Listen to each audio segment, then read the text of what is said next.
So thank you very much for giving me the opportunity to address some of the very important issues when it comes to the Western Balkans countries as they are now, and more importantly, even with regard to the future development. And one of the top topics currently discussed is how can we connect all the states closer together? So it's about connectivity. So real politics, is seen on the ground when it becomes very concrete. And we have seen recently a development of a very engaged, a very active engagement by the United States of America. The Friends have been very active there, especially Presidential Special Envoy Rick Grenell, who used to be U.S. Ambassador to Germany.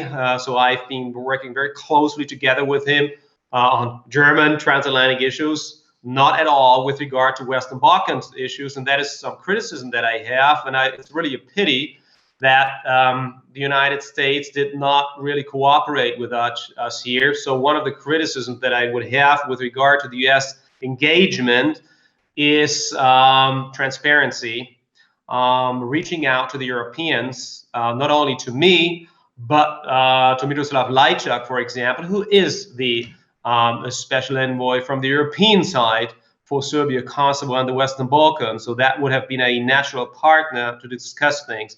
But there was maybe still is a lack of interest on the U.S. side. But, as I said earlier, it's very good to have connectivity. It's extremely important.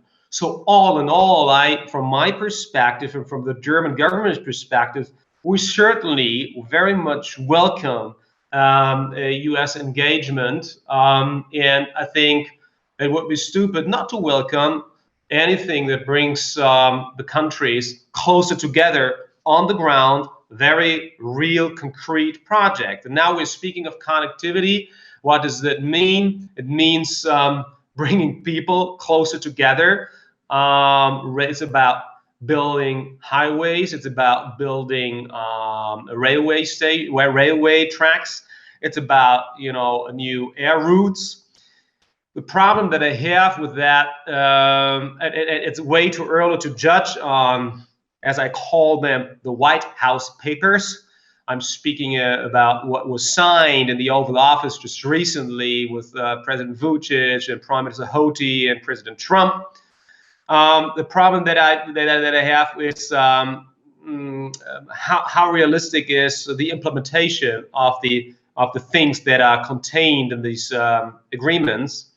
And they aim at connectivity, at a closer cooperation between Serbia and Kosovo. So that is a good thing. Some of the points contained therein are also good. For example, 5G, only cooperation with trusted companies. So that is obviously, without mentioning them, it's the Chinese, it's Huawei, where I also share the US's very critical view of implementing hardware that comes from Chinese companies like Huawei and CDE. So that was contained in the Serbian part of the agreement, for example, does not necessarily have to do so much with connectivity, but while speaking about US's engagement when it comes to closer regional economic cooperation, that is also a point that is of interest.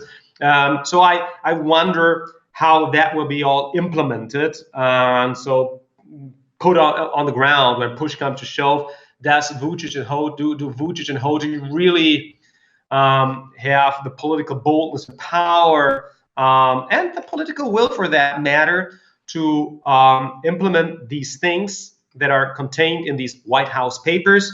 I hope they have that power. Now also addressing again the cooperation between the United States and the European Union. I think it's badly needed. We have seen in the past, as I mentioned earlier, as a critical point, that there was not so much cooperation. The United States is a very prominent and powerful actor, has been traditionally and historically in the Western Balkans, especially in Kosovo, of course. So I really do not understand the concept behind not really reaching out to us, where our hand has been reached out to work together with Rick Grenell. I hope that we will change in the future. We all know that the European Union is in the lead when it comes to the political process, to bring political connectivity, normalization of relationships between Serbia and Kosovo, but across the WB6 countries of the Western Balkans, connecting them politically, the societies, the culture, and of course also economically. One of the from the outset onwards of the Berlin process, and I'm now trying to talk a little bit about the Berlin process.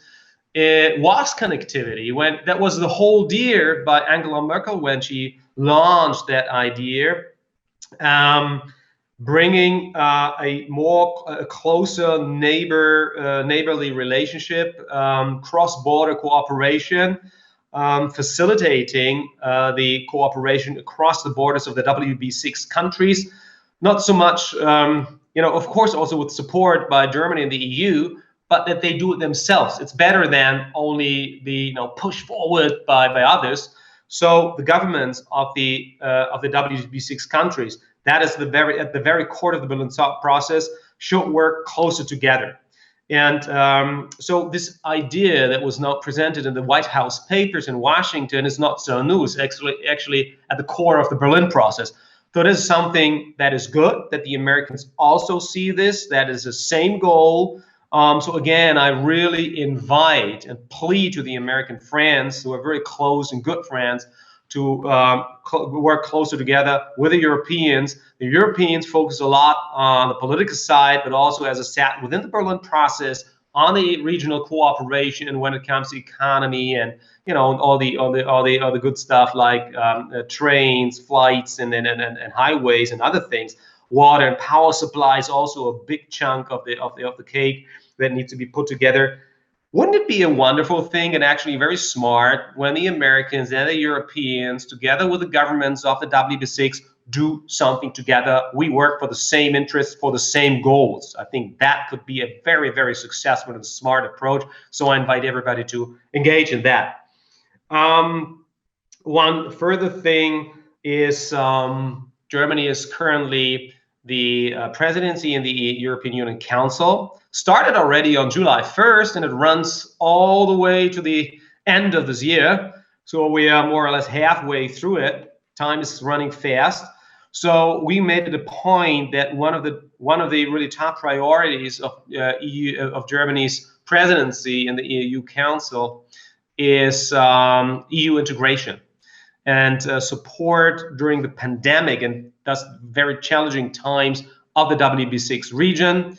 You all know that the EU has allocated 3.3 billion euros in helping the countries of the Western Balkans region in managing the pandemic. But this is only part of what makes our top priority. We are thinking about the enlargement process. And I'm very happy that only recently the overdue Kosovo-Serbian dialogue for normalization has relaunched with a lot of support by the EU Commission. I mentioned Miroslav Lajčák, who's doing an excellent job there before. And that is very important if we think about EU enlargement, that these two countries normalize their relationship. Otherwise, they cannot be really a true and successful enlargement, as everybody should know. But we talk a lot, and I talk a lot about Serbia and Kosovo because that is very pressing, very, very,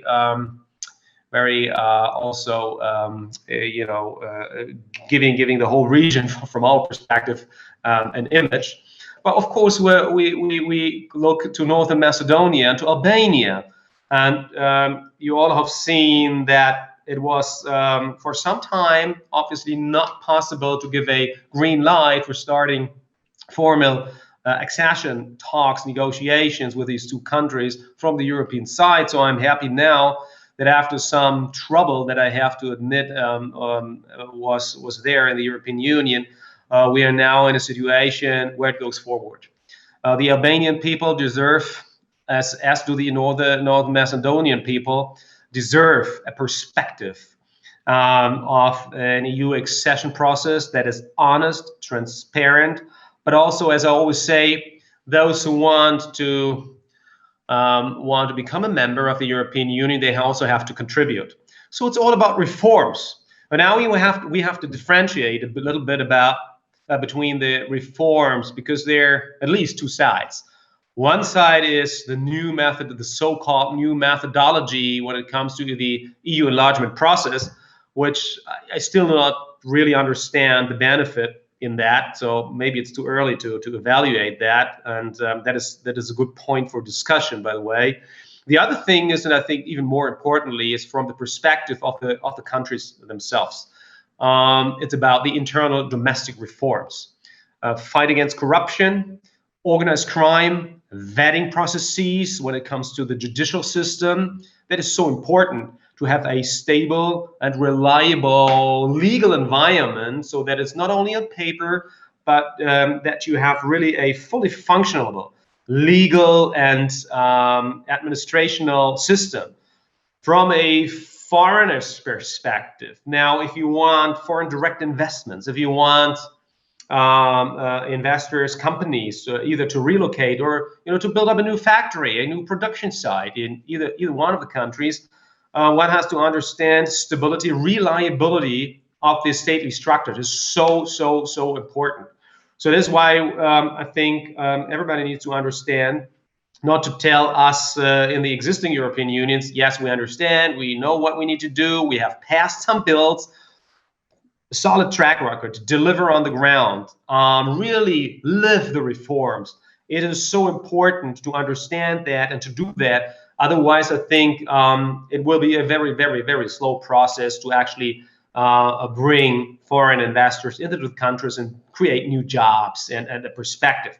Because that's what it's all about. I mean, why it's not a self-relying issue, the whole enlargement process.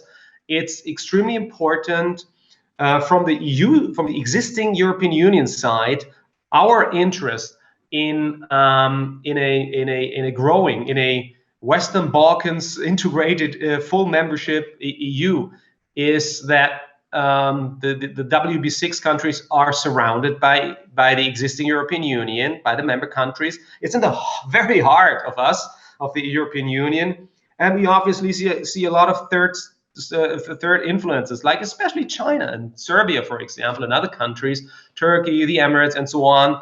And so, in the European Union, we've also it also took us some time to understand that, well, we need probably to engage more. We need a special envoy to guide and to help and to really focus more on the process, to build up some pressure, but to give guidance, to be an honest broker and advocate for the perspective of the peoples of the WB6 countries. And from their perspective, well, I think an integration, really a membership in the European Union is beneficial with regard to the young generation, giving them a perspective to their professional future, that they don't have to leave home. I want to see a stop of the exodus of young people leaving their countries. Stay there, build up your country. There is a perspective, and from the German side, from the EU side, we really mean it seriously.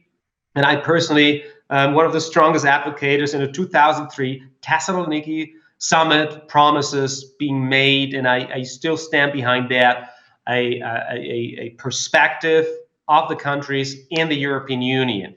I know that throughout the European Union, and that's why I said earlier, the so-called new methodology, but beyond that, even there are some voices that seem to try to build up new hurdles to slow everything down.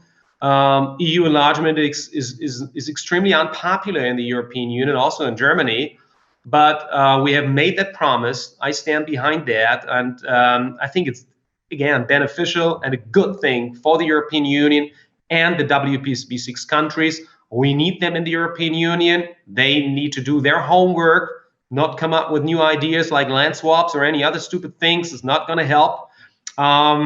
So there's a lot to do. It's not easy.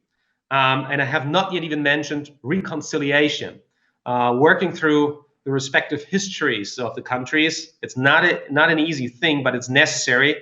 It's not. It doesn't really have to do with EU integration, enlargement, and connectivity, but it's needed for the self-assurance and the perspective of the countries, of the WB6 countries. So summing all up, U.S. engagement is good, but please together. If you really mean it, and if it should be sustainable political process, it's together, WB6 countries together with the European Union. Berlin process is, from the outset, it was an idea of closer regional cooperation, especially in the economic side. Look, I mean, I think it's good to see new dynamics there. I mentioned the relaunch dialogue between Serbia and Kosovo, Berlin process. Physically, meetings are difficult these times, as we all know. I mean, that's why I'm sitting here in Berlin, and we're not meeting physically.